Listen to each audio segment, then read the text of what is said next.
Hi guys, हम इस video में देखेंगे कफ सिरप्स के बारे में। How to choose for cough, किस तरीके से आप खांसी के लिए सिरप सिलेक्ट कर सकते हैं। अगर कोई पेशेंट आए, वो कहे कि सिर्फ मुझे खुश्क खांसी है, तो उस वक्त आपको कौन सा सिरप देना है। अगर वो पेशेंट कहे कि खुश्क खांसी है और उसके साथ मेरा नाक से पानी बहता है और आंखों में भी पानी आता है या कभी कभार छींक भी आता है, तो आपको कौन सा सिरप देना है।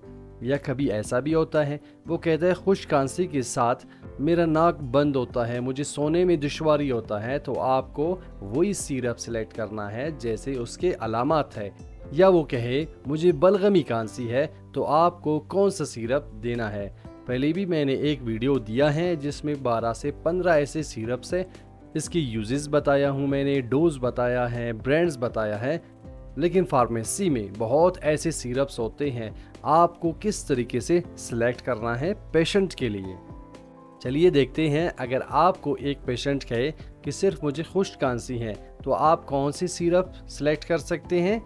ड्राई कफ, कफ सप्रेसेंट्स, तो उस वक्त आप डेक्स्ट्रोमेथोर्फन दे सकते हैं।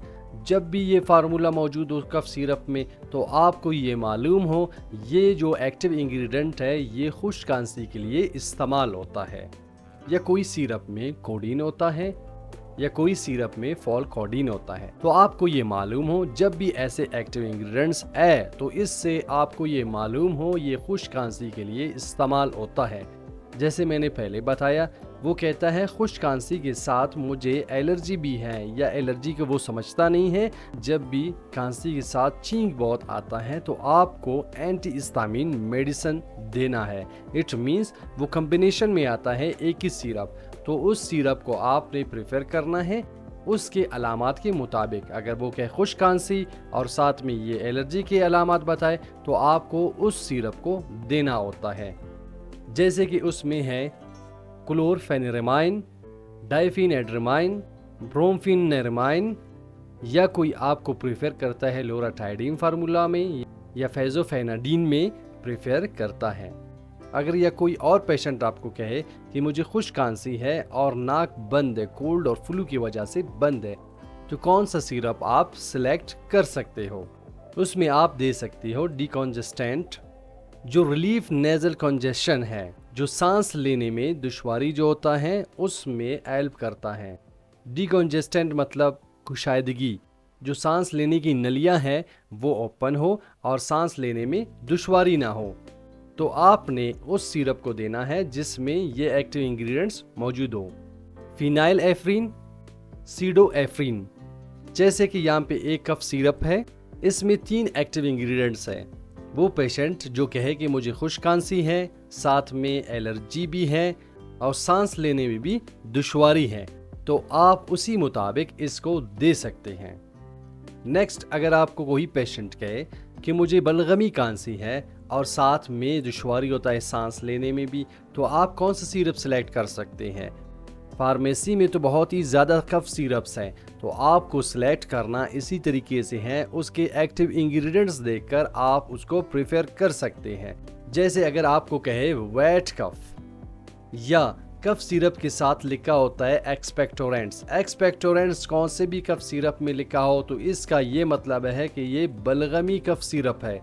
अगर इसके एक्टिव इंग्रेडिएंट्स देखें, क्वाइफेनिसिन, एम्ब्रोसोल या ब्रोम एसिन, ये ऐसे एक्टिव इंग्रेडिएंट्स हैं जो बलगमी खांसी के लिए इस्तेमाल होता है। अगर किसी भी कफ सिरप में ये एक्टिव इंग्रेडिएंट्स है, इसका मतलब ये है ये बलगमी खांसी के लिए इस्तेमाल होता है। कुछ ऐसे भी होता है कि वो कहता है बलगमी खांसी भी है और साथ में वो ये कहता है मुझे बहुत ही ज़्यादा दुश्वारी होता है सांस लेने में, तो आपको कौन से सिरप को चॉइस करना है। अगर वो कहे मुझे सांस लेने में दुश्वारी है, तो ब्रोंकोडायलेटर्स दे सकते हैं उसके साथ। इट मीन्स वो कॉम्बिनेशन में जिसमें ब्रोंकोडायलेटर्स एक्टिव इंग्रेडिएंट्स मौजूद है, जिसका काम है ओपन एयरवेज, सांस लेने में जो दुश्वारी होता है उसको रिलैक्स करने के लिए और सांस लेने में आसानी पैदा करने के लिए दिया जाता है। इसमें कौन से एक्टिव इंग्रेडिएंट्स हैं। टर्ब्यूटालिन, साल्ब्यूटामोल, लीवोसाल्ब्यूटामोल, ये ब्रोंकोडायलेटर्स हैं जो कि सांस लेने के लिए ये एक्टिव इंग्रेडिएंट्स या कुछ ऐसे कफ सिरप्स होते हैं जिसमें सिर्फ ब्रोंकोडायलेटर के तौर पर यूज़ करते हैं, जो सांस लेने में जिसको दुश्वारी होता है, जैसे कि अस्थमा के पेशेंट को, तो सिर्फ उसको ब्रोंकोडायलेटर ही देते हैं। जैसे कि ये वेंटोलिन है, इसमें एक आता है वेंटोलिन एक्सपेक्टोरेंट, जो कि बलगमी खांसी के साथ सांस लेने में भी दुश्वारी होता है। लेकिन एक सिर्फ आता है साल्ब्यूटामोल, तो वो उस वक़्त देते हैं जो अस्थमा के पेशेंट होते हैं, सिर्फ उसको सांस लेने में दुश्वारी होता है, तो उस वक़्त इसको प्रेफर करते हैं। अगर ये वेंटोलिन सिरप है, इसमें ग्वाइनोफेनेसिन है, इसका मतलब ये है इसको बलगमी खांसी के वक़्त दे सकते हैं, और सांस लेने में दुश्वारी होता है तो उस वक़्त उसको दे सकते हैं।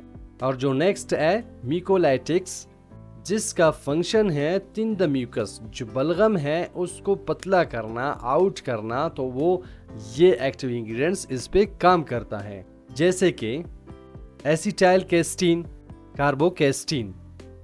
उम्मीद है आप आसानी के साथ समझ गए होंगे कि आप कौन से खांसी में दे सकते हैं। उसके अलामात देखें और उनसे पूछकर आप एक ही कफ सिरप में तमाम जितने अलामात हैं, अगर कफ की वजह से हो रहा है, वो आप आसानी के साथ एक कफ सिरप में ख़त्म कर सकते हैं।